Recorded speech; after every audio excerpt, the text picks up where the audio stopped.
ಪಹಲ್ಗಾಮ್ ಪ್ರತೀಕಾರಕ್ಕೆ ಭಾರತ ಆರಂಭದ ದಿವಸದಿಂದಲೂ ಕೂಡ ತಯಾರಿಗಳ ಮೇಲೆ ತಯಾರಿಗಳನ್ನ ಮಾಡ್ತಾ ಇದೆ. ರಾಜತಾಂತ್ರಿಕವಾಗಿ ಪಾಕಿಸ್ತಾನವನ್ನು ಕಟ್ಟಾಕುವಂತಹ ಕೆಲಸಗಳಾಗಿದೆ. ಇದರ ನಡುವೆ ನೇರವಾದ ಯುದ್ಧವನ್ನು ಪಾಕಿಸ್ತಾನದ ವಿರುದ್ಧ ಮಾಡೇ ಬಿಡುತ್ತಾ ಭಾರತ ಅಂತಕ್ಕಂಥ ಒಂದು ಪ್ರಶ್ನೆಗೆ ಬಹುತೇಕ ಉತ್ತರ ಸಿಕ್ಕಂತೆ ಕಂಡು ಬರ್ತಾ ಇದೆ. ಅದು ಮಾಕ್ ಡ್ರಿಲ್ನ ಮುಖಾಂತರ. ನಾಳೆ ಎಲ್ಲ ಕಡೆಯಲ್ಲೂ ಕೂಡ ಮಾಕ್ ಡ್ರಿಲ್ ಆಗಬೇಕು. ಜನರಿಗೆ ಯುದ್ಧ ಅಂತಂದರೆ ಏನು ಅಂತ ಗೊತ್ತಾಗಬೇಕು. ಯುದ್ಧದ ಸನ್ನಿವೇಶ ಶುರುವಾದರೆ ಜನ ತಮ್ಮನ್ನು ತಾವು ಹೇಗೆ ರಕ್ಷಣೆ ಮಾಡಿಕೊಳ್ಬೇಕು ಅನ್ನೋದಕ್ಕೆ ಒಂದು ಪೂರ್ವ ತಯಾರಿ, ಕಾಲ್ಪನಿಕವಾದಂತಹ ಒಂದು ಯುದ್ಧದ ಸನ್ನಿವೇಶ ನಾಳೆ ಸೃಷ್ಟಿಯಾಗುತ್ತೆ.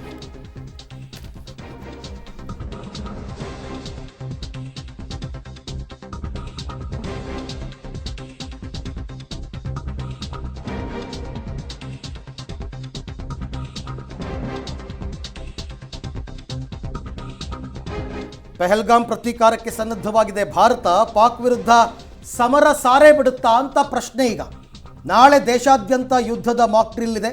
ಮಾಕ್ ಡ್ರಿಲ್ ಮೂಲಕ ಯುದ್ಧದ ಮುನ್ಸೂಚನೆ ಪಾಕಿಸ್ತಾನಕ್ಕೆ ಕೊಡ್ತಾ ಇರ್ತಕ್ಕಂಥ ಲಾಸ್ಟ್ ಎಚ್ಚರಿಕೆ ಅಂತ ಅನ್ಕೊಳ್ಳೋಣ ಇದನ್ನು. ಈಗಾಗಲೇ ಪಾಕಿಸ್ತಾನದವರಿಗೆ ಇದು ಗೊತ್ತಾಗಿ ಮುಗಿತು, ಇನ್ನೇನು ಯುದ್ಧ ಫಿಕ್ಸ್ ಅನ್ನುವಂತಹ ಸನ್ನಿವೇಶ ನಿರ್ಮಾಣ ಆಗಿ ಅವರು ವಿಲವಿಲ ಅಂತ ಒದ್ದಾಡಬೇಕು, ಮಾನಸಿಕವಾಗಿ ಕುಗ್ಗಿ ಹೋಗಬೇಕು.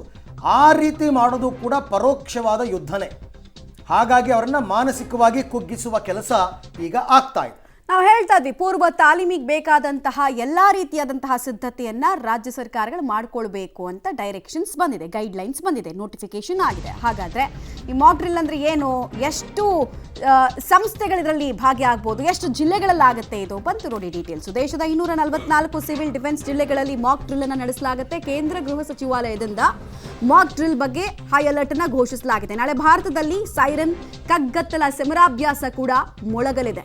ಯುದ್ಧ ಘೋಷಣೆ ಆದ್ರೆ ಜನ ಏನ್ ಮಾಡಬೇಕು, ಒಬ್ಬ ಜವಾಬ್ದಾರಿಯುತ ನಾಗರಿಕನಾಗಿ ನಮ್ಮ ರಕ್ಷಣೆಯ ಜೊತೆಗೆ ಅಕ್ಕಪಕ್ಕದವರ ರಕ್ಷಣೆ ಹೇಗಿರಬೇಕು, ಅದೆಲ್ಲದರ ಬಗ್ಗೆ ಕೂಡ ಒಂದಷ್ಟು ಜಾಗೃತಿ ಮೂಡಿಸ್ತಾರೆ. ನಿಮ್ಗೆ ಈಗಾಗಲೇ NCC ಮತ್ತು NSS ಅಲ್ಲಿರೋರಿಗೆ ಒಂದು ಬೇಸಿಕ್ ಫೆಸಿಲಿಟಿಯನ್ನ ಸಿವಿಲ್ ಡಿಫೆನ್ಸ್ಗೆ ಸಂಬಂಧಪಟ್ಟಂತೆ ಕೊಟ್ಟಿರ್ತಾರೆ. ಸೊ ಅವರನ್ನು ಇನ್ವಾಲ್ವ್ ಮಾಡ್ಕೊಳ್ತಾರೆ. ಇದರದ್ದು ಸಿಗ್ನಿಫಿಕೆನ್ಸ್ ಏನು ಅಂತ ಹೇಳಿದ್ರೆ, ತಳಮಟ್ಟದಿಂದ ಹಿಡಿದು ಸೇನೆಯ ತನಕ ಎಲ್ಲರೂ ಕೂಡ ಸಮರಕ್ಕೆ ರೆಡಿ ಆಗಬೇಕು. ಒಂದು ಮಾನಸಿಕವಾಗಿ ರೆಡಿ ಮಾಡೋದು, ಮತ್ತೆ ಫಿಸಿಕಲಿ ಕೆಲ ಕ್ಯಾಪಬಿಲಿಟೀಸ್ ಬಗ್ಗೆ ಪರಿಚಯವನ್ನ ಮಾಡಿಕೊಡೋ ಕೆಲಸ. ಹಾಗೂ ನಾವು 2ನೇ ವಿಶ್ವ ಯುದ್ಧದ ಸಂದರ್ಭದಲ್ಲೆಲ್ಲ ಚಾಪ್ಟರ್ಸ್ ಅಲ್ಲಿ ಓದಿದ್ದೀವಿ ಏನಾಗಿತ್ತು ಆ ಟೈಮ್ನಲ್ಲಿ. ಇಂಡಿಯಾದಲ್ಲೂ ಕೂಡ ಲೈಟ್ಗಳನ್ನು ಸ್ವಿಚ್ ಆಫ್ ಮಾಡ್ತಾ ಇದ್ರಂತೆ. ನಾವಿರುವಂತಹ ಸ್ಥಳಗಳು ವೈರಿಗಳಿಗೆ ಗೊತ್ತಾಗಬಾರ್ದು ಅನ್ನೋ ನಿಟ್ಟಿನಲ್ಲಿ ತುಂಬಾ ಮುಂಜಾಗ್ರತಾ ಕ್ರಮಗಳನ್ನು ಕೈಗೊಳ್ತಾ ಇದ್ರಂತೆ. ಅದೆಲ್ಲವನ್ನ ಈಗ ನೋಡೋ ಸಮಯ. ಸೊ ಹೇಗಿರುತ್ತೆ ಈ ಮಾಕ್ ಡ್ರಿಲ್ ಅಂತಕ್ಕಂಥ ಒಂದು ಪ್ರಶ್ನೆ. ನಾನು ಆಗಲೇ ಹೇಳಿದೆ, ನಮ್ಮ ಜನ್ರೇಷನ್ ಅವ್ರು ನಾವು ನೋಡಿಲ್ಲ ಅಂತಂದ್ಬಿಟ್ಟು.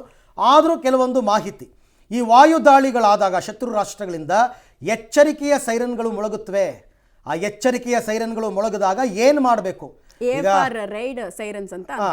ಈಗ ಇಸ್ರೇಲ್ ಅಲ್ಲಾಗಲಿ ಸ್ವಿಟ್ಜರ್ಲೆಂಡ್ ಅಲ್ಲಾಗಲಿ ಪ್ರತಿ ಮನೆಯಲ್ಲೂ ಕೂಡ ಕಂಪಲ್ಸರಿ ಬಂಕರ್ಗಳಿದೆ. ನಮ್ಮಲ್ಲಿ ದಕ್ಷಿಣ ಭಾರತದಲ್ಲಿ ಅವೆಲ್ಲ ಇಲ್ಲ.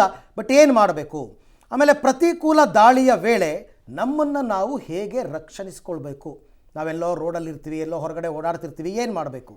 ನಾಗರಿಕರು ಮತ್ತು ವಿದ್ಯಾರ್ಥಿಗಳಿಗೆ ರಕ್ಷಣಾ ಅಂಶಗಳ ತರಬೇತಿಯನ್ನು ಕೊಡಲಾಗುತ್ತೆ. ಎಸ್ಪೆಷಲಿ NSS ಅವ್ರಿಗೆ, NCC ಅವ್ರಿಗೆ ಇವೆಲ್ಲ ಗೊತ್ತಿರುತ್ತೆ.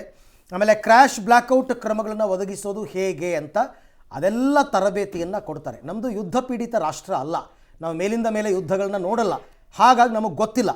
ಪ್ರಮುಖ ಸ್ಥಾವರಗಳು, ಕಟ್ಟಡಗಳನ್ನ ಟಾರ್ಗೆಟ್ ಮಾಡಿದ್ರೆ ಅದನ್ನು ಮರೆಮಾಚುವಿಕೆ ಹೇಗೆ ಮಾಡ್ಕೋಬೇಕು, ಸ್ಥಳಾಂತರಿಸುವ ಯೋಜನೆ, ಯಾವುದಾದ್ರೂ ಸ್ಥಳಾಂತರಿಸಬಹುದಾದ ವಸ್ತುಗಳಿದ್ದರೆ ಹೇಗೆ ಮಾಡ್ಬೋದು, ಅದರ ಪೂರ್ವಾಭ್ಯಾಸಕ್ಕೆ ಸೂಚನೆಯನ್ನು ಕೂಡ ಕೊಡಲಾಗುತ್ತೆ. ಇವೆಲ್ಲ ಮಾಕ್ ಡ್ರಿಲ್ಗೆ ಸಂಬಂಧಪಟ್ಟ ಡೀಟೇಲ್ಸು. ಅದೆಲ್ಲ ನಾಳೆ ನಾವು ನೋಡೋಣ. ತುಂಬ ಥ್ರಿಲ್ಲಿಂಗ್ ಆಗಿರುತ್ತೆ ಆ್ಯಕ್ಚುಲಿ. ಅದು ನಾವು ನೋಡಿಲ್ವಲ್ಲ ಯಾವ ಥರ ಮಾಡ್ತಾರೆ ಅಂತ. ನೇರ ಯುದ್ಧವನ್ನೇ ನಾವು ನೋಡಿಲ್ಲ ಕಾರ್ಗಿಲ್ ಆದಮೇಲೆ.